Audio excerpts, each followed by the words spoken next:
Chicken leg puffs ആണ് നമ്മൾ ഉണ്ടാക്കാൻ പോകുന്നത്. അതിന് ചിക്കൻ നന്നായിട്ട് റെഡിയാക്കി, ചിക്കൻ ലെഗ്സ് നന്നായിട്ട് റെഡിയാക്കിയിട്ട് മഞ്ഞൾപ്പൊടി, മുളക് പൊടി, മല്ലിപ്പൊടി, ഉപ്പ്, ഗരം മസാല, ചിക്കൻ മസാല, നാരങ്ങാനീര്, തൈര് എന്നിവ ചേർത്ത് നന്നായിട്ട് ഇളക്കി മാരിനേറ്റ് ചെയ്ത് വെക്കുകയാണ് ഒരു 15 മിനിറ്റ്. നമ്മൾ ചിക്കൻ അത് വറുത്തെടുത്തു, മാറ്റി വെച്ചു. അതിനുശേഷം നമ്മൾ അതേ എണ്ണയിൽ തന്നെ ഉള്ളിയും പച്ചമുളകും വെളുത്തുള്ളിയും എല്ലാം കൂടെ നമ്മൾ വഴറ്റിയെടുക്കുകയാണ്.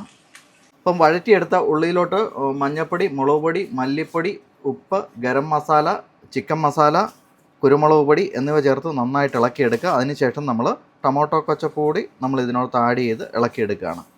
ഇപ്പം നമ്മൾ ഉള്ളിയുടെ മസാല റെഡിയാക്കി വെച്ചത് പേസ്ട്രിയുടെ മുകളിലായിട്ട് കൊണ്ടുവച്ചു. അതിൻ്റെ മുകളിലായിട്ട് നമ്മൾ ചിക്കൻ വറുത്തത് കൊണ്ടുവച്ചു. എന്നിട്ട് ഇതോടെ മടക്കിയെടുക്കുകയാണ്. അതിൻ്റെ സൈഡിലായിട്ട് നമ്മളിത് മുട്ട അടിച്ചു വെച്ചത് നമ്മൾ തേക്കുകയാണ്. ഒരു പശ പോലെ അത് ഇടുന്നോളും. ഇത് ട്രൈക്കകത്തോട്ട് മാറ്റി ഇതെല്ലാം.